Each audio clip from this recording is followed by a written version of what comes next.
Good morning students.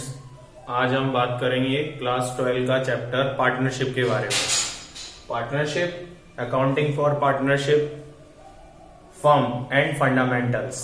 ये जो chapter है ये आपका मोस्ट इम्पॉर्टेंट चैप्टर है क्लास 12 के स्टूडेंट्स के लिए, जिसकी आज हम शुरुआत कर रहे हैं आपके लिए।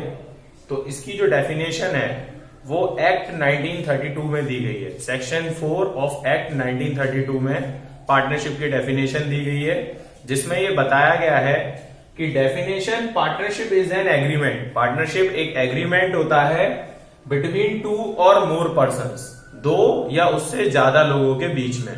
वो लोगों के बीच में जो प्रॉफिट बांटने के लिए, प्रॉफिट शेयर करने के लिए तैयार हैं, और उन लोगों के बीच में जो बिजनेस को कैरेट करने के लिए तैयार हैं।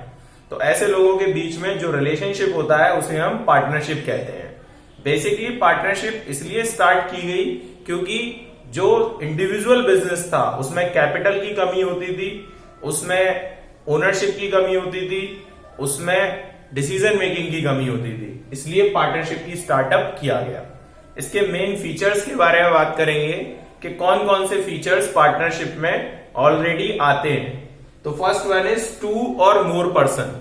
जो पहला फीचर है पार्टनरशिप का वो है दो या उससे ज्यादा लोगों के बीच में ही पार्टनरशिप हो सकती है।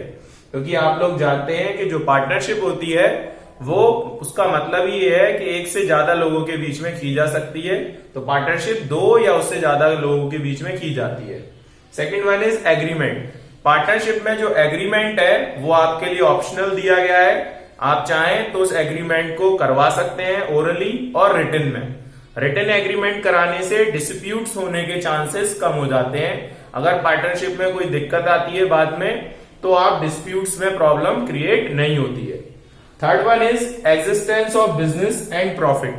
तो पार्टनरशिप में ये बात का ध्यान रखना है कि existence of business and profit, यानी कि प्रॉफिट होना जरूरी है। प्रॉफिट कमाने के लिए ही वो बिजनेस किया जाए, किसी की सेवा करने के लिए नहीं होता है। ये वो आपका अदर दायित्व है। बट एग्जिस्टेंस ऑफ बिजनेस, आप जो भी काम कर रहे हो वो बिजनेस पर्पस के लिए होना चाहिए, और उसका जो मेन ऑब्जेक्टिव है वो मेन ऑब्जेक्टिव प्रॉफिट होना चाहिए। Fourth one is sharing of profit. आप प्रॉफिट शेयर करते हैं, उसमें आपस में शेयर प्रॉफिट का एग्रीड रेशियो होता है। उस रेशियो में सारे पार्टनर आपस में प्रॉफिट शेयर करते हैं। Next one is relationship of principal and agent. जो यहां पर जितने भी पार्टनर्स होंगे वो पार्टनर एक दूसरे के लिए प्रिंसिपल भी होंगे और एजेंट भी होंगे।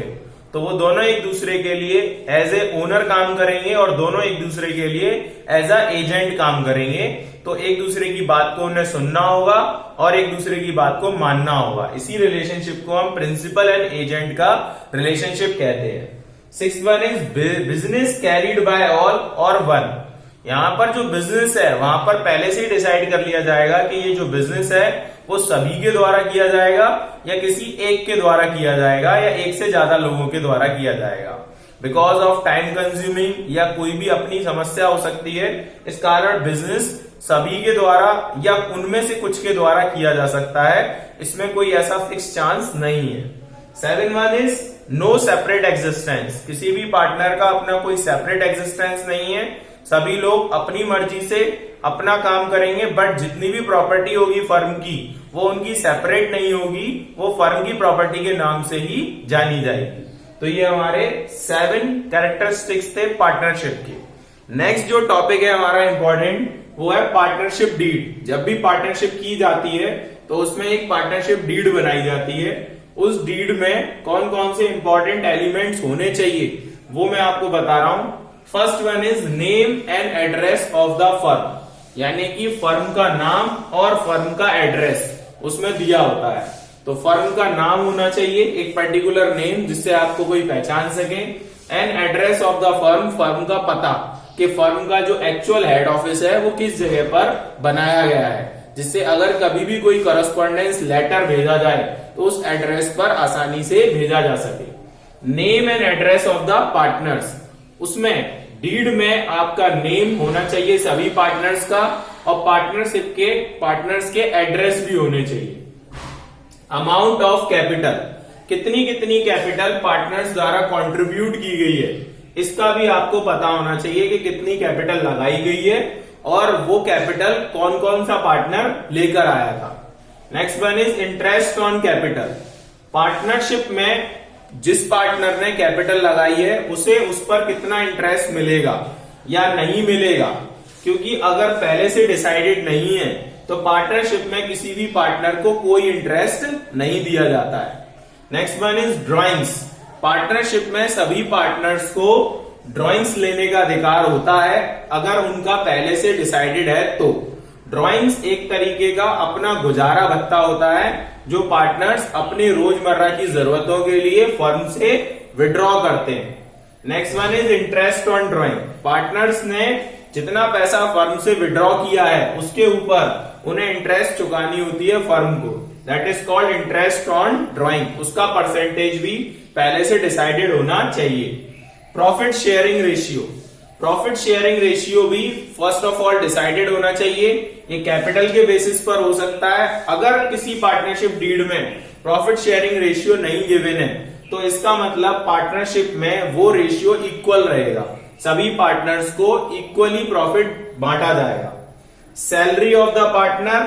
पार्टनर की सैलरी कितनी होगी? अगर किसी पार्टनर ने एक्स्ट्रा टाइम दिया है या एक्स्ट्रा एफर्ट्स किए हैं फर्म के लिए तो उसे सैलरी मिल सकती है। गुडविल। किसी भी पार्टनर के एडमिट होने पर या किसी भी पार्टनर के रिटायरमेंट और डेथ पर गुडविल अकाउंट ओपन किया जाता है। उसमें ये बताया जाता है कि किस पर्टिकुलर टाइम पर किसी नए पार्टनर को कितनी गुडविल का अमाउंट लाना होगा या जो रिटायरिंग और डेथ पार्टनर है उसे कितना पैसा एग्जिस्टेंस पार्टनर को पेड करना होगा गुडविल का। Date of commencement of business. ये इंपॉर्टेंट है कि कौन सी तारीख को हमने बिजनेस को स्टार्ट किया है और हम आगे तक इसे कितना एग्जिस्टेंस में लेकर जाने वाले हैं। Bank accounts. Next one is bank account, जिसमें ये बताया जाता है कि फर्म का जो अकाउंट है वो कैसे मेंटेन होगा या कौन सा पार्टनर उसे पूरे तरीके से मेंटेन करेगा। ये बैंक अकाउंट एक या दो पार्टनर्स से ज्यादा सभी पार्टनर्स को हैंडल करने के लिए नहीं दिया जाता है।